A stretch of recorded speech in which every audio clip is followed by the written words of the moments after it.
Welcome back to the channel, Uncle Plug TV. Don't forget to like, comment, and subscribe to the channel. Now let's get to the show.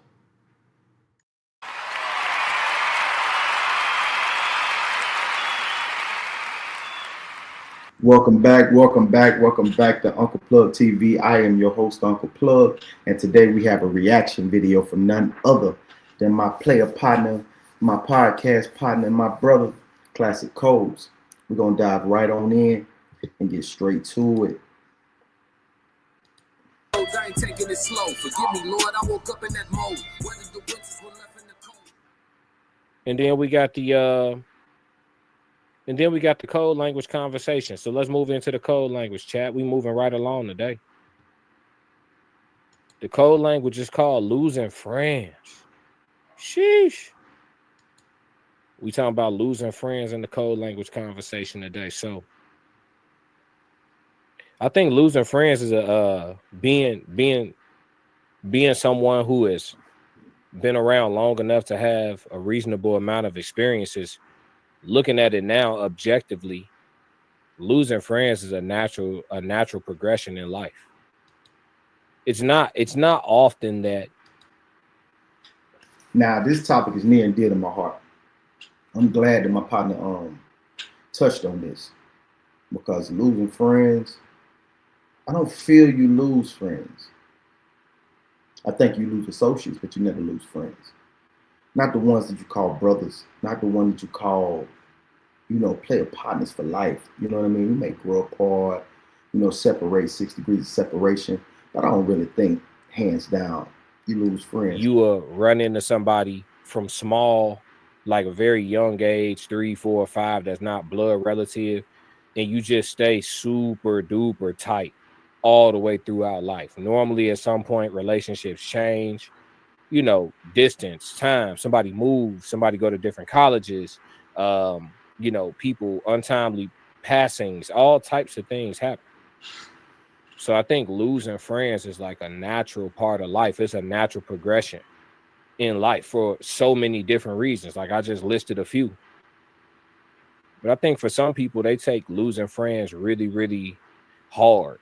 I've heard a lot of folks speak about losing friends from the perspective of like something being wrong with it in regards to, maybe they had the expectation like, oh, friends forever and this, that, and the third. I never really look at it like that. With relationships, I learned through experience. And in the code languages, y'all know I get more personal, but I've learned through experience early in adulthood, late in teen years, but early in adulthood, I learned through experience what people are capable of. Off rip, like I learned the hard way, just what people are capable of. Now, do y'all agree? Do you agree? Me, I take that personal, because in learning your friends, there's 2 things that I live by, that choose wisely and act accordingly. That's always been my mantra. Choose wisely and act accordingly. So when you're vetting these friends, you battle tested these friends, you've been through war with these friends, you've been through ups and downs with these friends, you learn these friends. So before we even get to that portion where we say friend or best friend, or that's my dog, like you've already learned that person to a certain degree, a certain extent, to where these shouldn't be mishaps and misfortunes that y'all should be going through. You should already know, like, man, I know he gonna act like that. Man, I know she gonna act like that.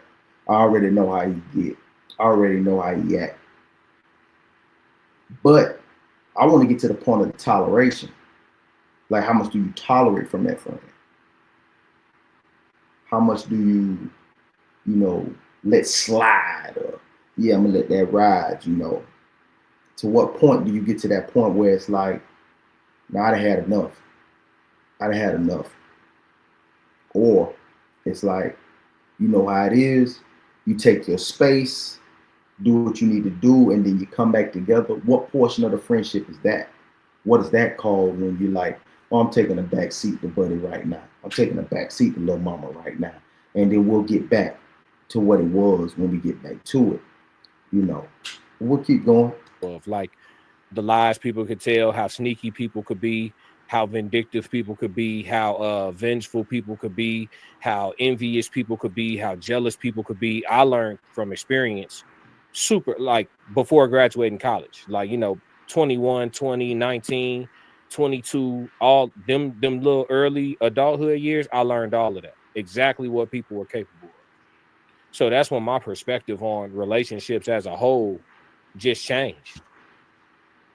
Yeah, I don't look at them like they have to be permanent. I look at them like they can be permanent, but they don't have to be at all. And so oftentimes you have people that feel like, oh, well, you don't fight for this, or if I'm not fighting nothing. If it's simple for me, I got principles. Do you fight? Do you fight, or do you just, let it fly? I think it depends on the degree of, the depth of the relationship. What y'all done been through, what storms y'all done weathered, um, what ups and downs, what deaths y'all done been through, what relationships y'all done been through, kids, wives, girlfriends, family, whatever the case may be. I think it's the degree of, the trials and tribulations y'all done been through that determines those situations. I got morals, I got codes. So when it comes to like this topic, losing friends, right? If I have a friend, for example, whose perspective or perception of me changes, and I don't like how they look at me, we ain't friends no more. Why would I want you around me and I don't like how you see me as a person? We're Does your growth determine how you handle that friend? I'm a firm believer in man make the money, money never make the man. So it shouldn't be no money that should be separating y'all. That should cause envy. That should cause, you know, anybody to be disgruntled within the confines of the relationship or the friendship. Me growing shouldn't determine the degree of the depth of friendship. Then it was never really a friendship from the get green. It was never that. They just got two people who are associates who just been bonded together through time and space. There's really no friendship there. I don't know. Y'all let me know. Let me know. Let me know. Let me know. I could in complete disagreement with how you see me as a person, and I don't like the way that you got me fucked up. Like I despise how you see me as a person.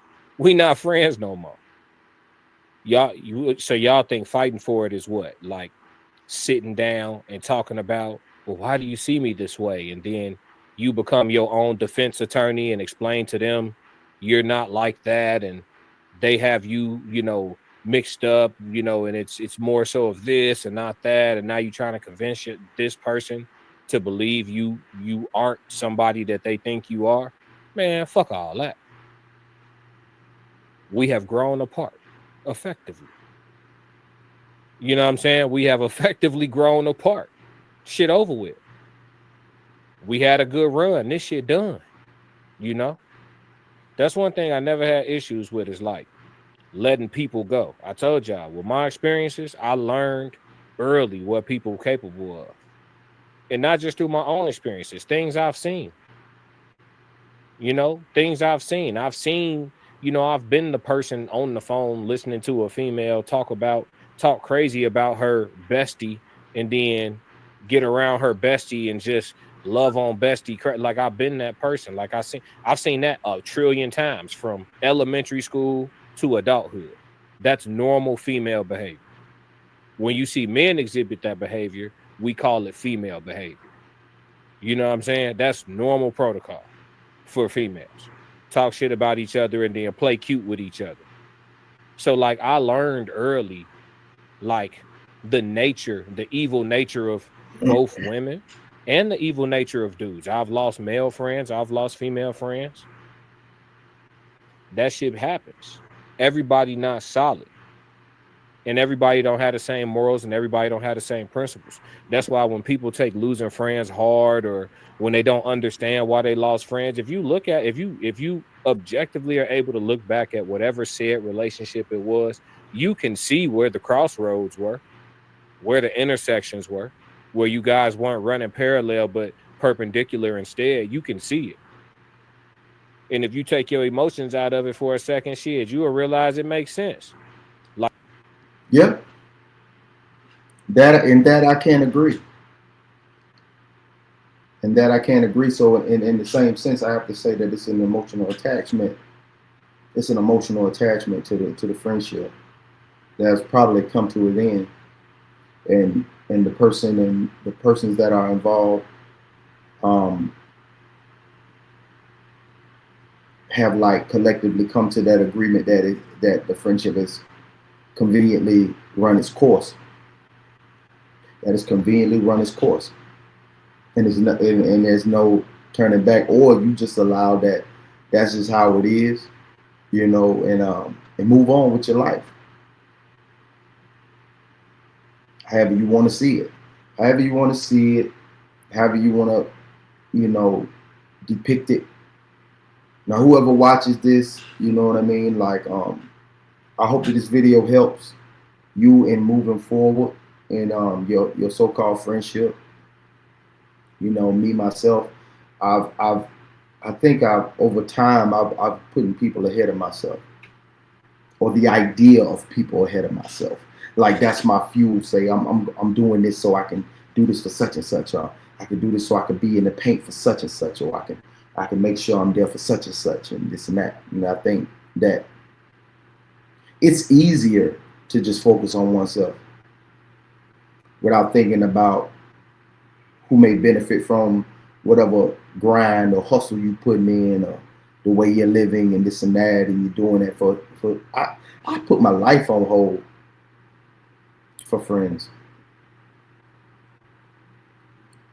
And in the same sense, be like, now I lost the sense of myself for this friend. And now that I'm in this space of focusing solely on me and mine, now it's different. You know what I mean? Like you've taken advantage of, the friendship. If you've taken advantage of the friendship, you've taken advantage of, me being there, me being a constant. You know what I mean? And neither side benefited from the other side. You never really needed my assistance. I never really needed your assistance. We're just two beings. You know what I mean? And I'm growing in this direction. You're growing in that direction. Wow, this is a touchy one to me. This is a real touchy one to me. I'm gonna. like me personally, I ain't lost nothing that should have stayed. Nothing. I know there's some people that I'm not friends with. Like when I say friends, it don't mean we enemies, but we're not friends. That probably miss certain qualities that I brought to the table in their lives, but shit, deal with it. You know what I'm saying? But for me, on the other hand, I'm straight. Like I say, I think I was fortunate by going through like some rough years that forced me to look inward and spend some time in the dungeon. I like to call it the dungeon. Like spend some alone time, spend some time with self in the quietness, in the dark, going through it and really like sorting some shit out and coming to some real harsh realizations about real life versus the shit people say and the shit that's cool to say or the shit that is cool to make shit look like. You know what I'm saying? Like getting away from the cliches, get pretty much that time to realize sheep see the shit the way I've been looking at it. Sheep are the ones that see the shit the way I've been looking at it. I had time to realize that. And I woke the fuck up. And then when I decided to start operating inside of reality, that's when my I think that's where I'm at right now. I think I'm starting to wake up because some people got certain things in their life that just kind of holds them in this ball of confusion and misunderstanding, whether it be religion, family values, just picking up things along your journey from being a young man into being a grown man, and these certain things that I think cripple you into your growth and where you need to be. You know, like I look at my life and see like, damn, bro, you ain't living like the folks that you was around, man. Like regardless of the financial status or anything of that nature, just the mindset. You know what I'm saying? I'm freeing myself from the simple-minded shit that keeps you confined in this little box where you can't grow.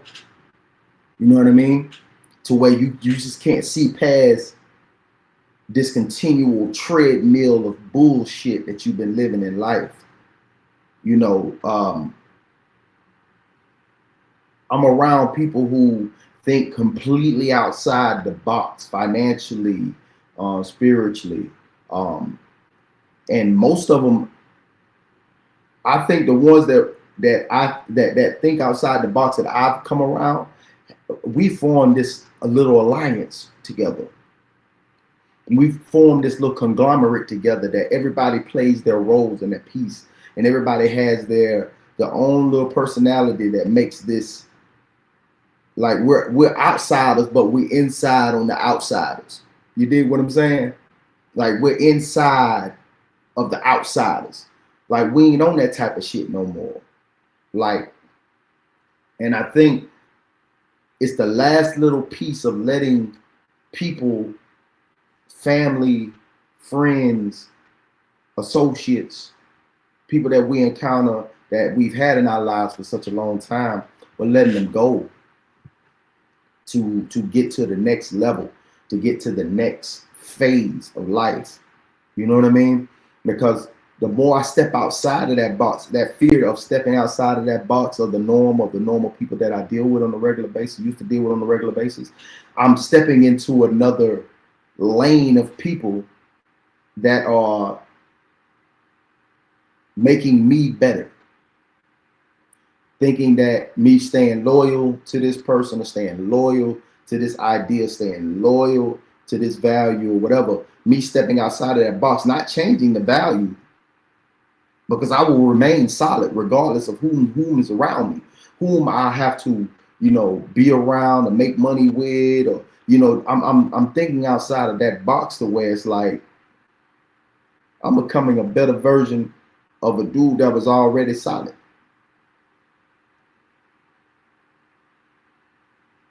And I don't really give a fuck how you feel about it. You know what I mean? Like, oh man, you changing this, that, and the third. See, I think getting comfortable. I think I was watching an interview with Allen Iverson, and he was in that same fucking box that I'm leaving. That I'm slowly stepping out of. I'm at like the last 3 steps of stepping out of that box and jumping out of that box of the fear of changing, because people are going to see you in another light. Or see you another way. Oh man, you did this and not Plugg, you changed up, bro. You ain't the same dude no more. Evolving is a whole nother situation when it comes to, change. Evolution is inevitable, bro. And I think I'm there. I'm gonna go ahead and I want to let my boy, I want to boy get off and finish his thought, because this is something I feel y'all need to hear. But that's a very insightful young man right there. A very vital piece to this conglomerate that we call the Raw Society Coalition. A very vital piece, one of the important components, because everyone plays their part, whether it be Soft Rain, whether it be Souls of Thought, whether it be Tears Down. This is even myself, it's a very vital piece to our Raw Society Coalition. So I'm gonna let my boy land this plane. My perspective on relationships really changed. Like, somebody could really wait. It don't matter who it is. It could be your parent. It could be a sibling. It could be your childhood homie. It could be anybody. It could be your girl, it could be your, it could be your wife, it could be your husband. They could wake up tomorrow and just decide, you know what, I'm just really feeling like pushing a button on not fucking with you no more. And that shit gonna be. And I ask this question: is it easier to cut off family members than it is a friend?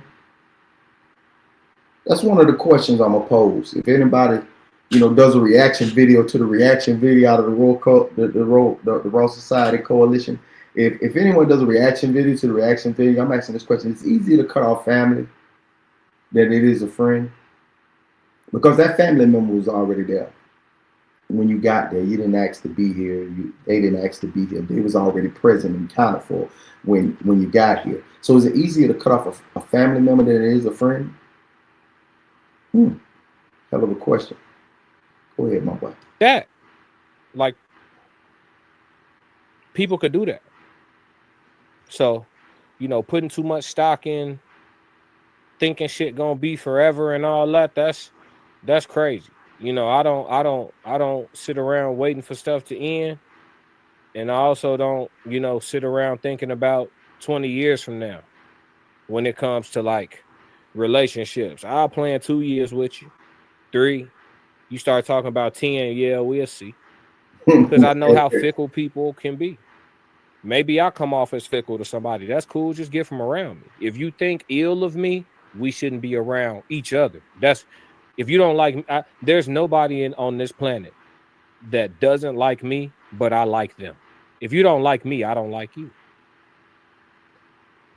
It's that simple. We don't like each other. I like that. I don't have nobody around me that doesn't like me that I don't like them. And I really truly feel that I'm on the same time every day. I've gotten comfortable with this. And I got comfortable with this man that I've become. I've got comfortable with him. Even though he needs more growth, but I'm still cool with him. If I had to stop it today, if I had to stop the growth today, I'm still cool with this man that I am right now. Right now. Right now, I'm being completely honest with myself. I'm completely honest with whom I am as a man right now, in this flesh, in this man that I am right now. This spirit that dwells in me. Like, I'm cool with him. If there's no more growth outside of this man, I'm fine with it. Because I truly believe that I am solid. I stand by what I stand by. I do what I can do, and I do what I want to do. But I don't do anybody slimy. I don't do any underhanded, backhand shit. I don't do none of that. I do none of that. I do none of that. I'm not on that type of time. I'm going to say what the fuck I say, and I'm going to say it to whomever I say it to, and I'm going to mean every word of it. And there's nothing that I can't say in your face. It's nothing that I cannot say in your face. It's not considered pillow talking if I can tell you about that shit in your motherfucking face. Excuse my language. But I don't give a damn. It is what it is. And I'm cool. If there's no more evolution beyond this point, this man that stands here in front of you right now, who sits in front of you right now on your TV screen right now, or your phone, or your tablet, or your iPad, guess what? I'm cool with it. And I say what I say. And I change my mind when I get ready. If I want to mess with you next week or tomorrow, or next month, or 6 months down the line, or even a year from now, if I choose to do that, that's what I choose to do. And I don't give a damn who feel about it. Don't care. Don't care how you feel about it. I let in whom I want, and I take out whom I want. And I continue to do so. For my peace and my peace of mind, I would definitely do that without any ill will about that shit. I don't give a damn how you feel. And I mean that from the bottom of my heart. Go ahead, class. There's nobody who looks at me sideways, but I'm yearning to get it straight with them. Fuck you. Respectfully. Or disrespectfully, depending on who we talking about. You know what I'm saying? Yeah. I'm the person that's done talking about it. Quick. Because I see what it is. Once it gets to a point where you got to start convincing people or shit, just leave it alone. Leave it alone. We're not going through that. We're not going through that.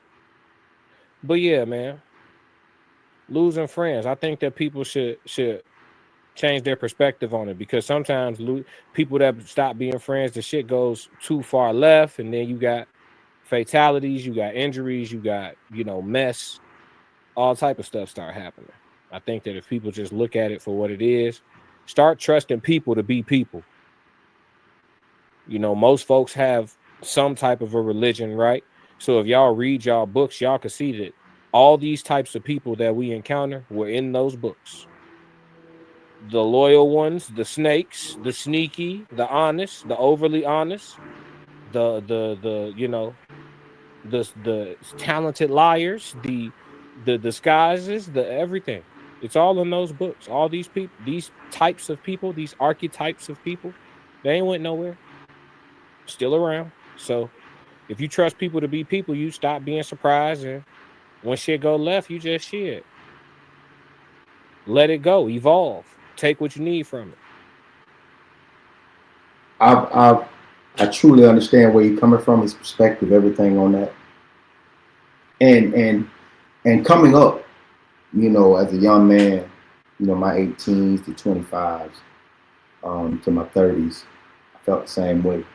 I say as I got older, I was in probably the worst part of my life, in the depths of them dungeons, in the depths of hell. You know what I mean? And my uncle said something to me. He said, you can't put yourself in a bad spot and then expect for everybody to be there for you. You put yourself in that bad spot. So I didn't blame anybody. But the ones that did show up, I felt like I owed them. I think the only thing that I owed them, nothing monetarily, I think I owed them me being in this position that I'm in right now. That's my reward for what you've done. I don't owe you anything monetarily. I don't owe you anything physically. I owe you the man you invested, whatever money you may have given, whatever time you may have put in, those things were invested. You tied it into me to be the man that I am right now. And you being a part of the journey is the reward or the payback. How about that? You being a part of the journey, you witnessing me grow and be better, whether it's apart from you or beside you. I think whatever you tied into me, whether monetarily or physically or spiritually, your prayers, whatever, you tied that and invested in me to be the man that I am right now. Because if this version of your tithing didn't reveal this individual, then your intentions weren't pure.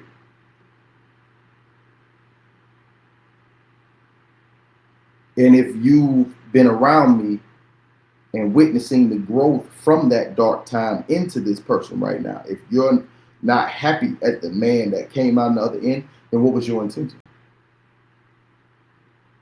Was you investing and tithing into me to be the same person that I was prior to me going into that depths of hell? Because that person led me into those depths of hell.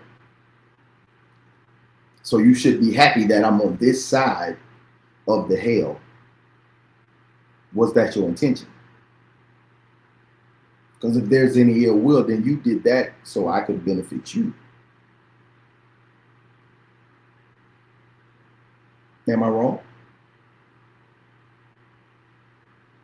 Because I didn't switch up, I didn't change. I've been the same cat since you started messing with me. Only thing that changed is my, situation, my career, and what I was doing. Yeah, I was in the streets. Yeah, I'm an Army vet. I was in the streets and, trying to figure things out and get things, to where it is right now. So that time, those prayers, those understandings, those talks, those, innuendos you put in me, whatever the case may be, you put them in me so I could be this man right here who still stands, remains solid. So what was your intentions? Because if your intentions were me to be the same cat, then what are we doing? And as I grow, you should grow too. If not, if you did it because I was your motivation for the negative, I should be your motivation toward the positive. Because if you want to remain the same, if you want to do the same thing, if you was looking to invest in me so I can once until invest in you, then what would you invest in for? Because you only invest in the person if you're going to, oh, I need him to be right here by me so we can go ahead and grow together. Because if you feel like I left you, or then you didn't step your game up. Then what was you investing for? You should have poured that into yourself. What you poured into me, you should have poured into yourself. Because whatever you gave me, if it was a portion of what you already have, because you saw something better in me, then why didn't you invest that portion into yourself to come along on the ride with me?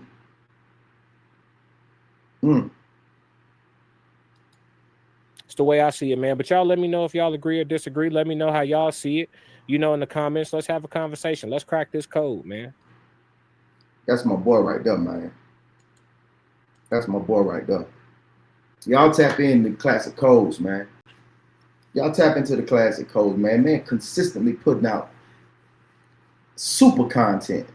And go on over there to Souls of Thought when you get an opportunity.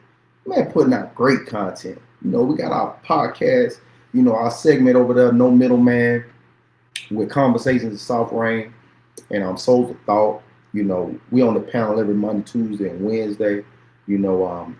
Season 1 has been a hell of a season, man. I would really I can't wait to see what we come up with for season 2, man. It's going to be beautiful. When you get an opportunity to go check out Tears Down, man. My man, this whole Raw Society Coalition, I don't know if y'all been tapped in or not, man, but y'all need to tap in. Like, I know some of the bigger platforms out there that's doing greater numbers than what we are. It's cool, man. It's cool. But once we catch on, boys, the game's over. You understand? The game's over. You know what I mean? Like, it's for real. Like, for real. Like, I'm not going to let no client leave out of my chair and not tap into what we got going on. So the Raw Society Coalition is going to be beautiful. It's going to be beautiful, man. It's going to be a collective.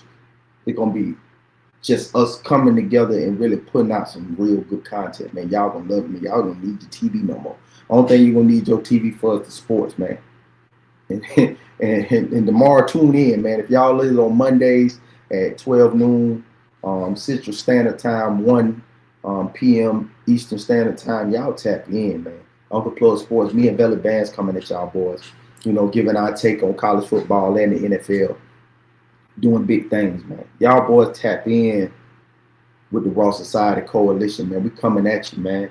And thank y'all for tuning in, man. If y'all spent these 33 minutes with your boy on this segment, man, I really appreciate y'all, man, taking out your time, man. And don't forget to like, comment, and subscribe to the channel, man. Just subscribe, man. It's all free, man. To like is free. To comment, spend a little more time. You know what I'm saying? But to subscribe, easy work. You know what I mean? And as always, I'm Uncle Plugg, and y'all should feel blessed to be I cars look like Creon. No on the man though. I can show the lean. I don't know how to let me though.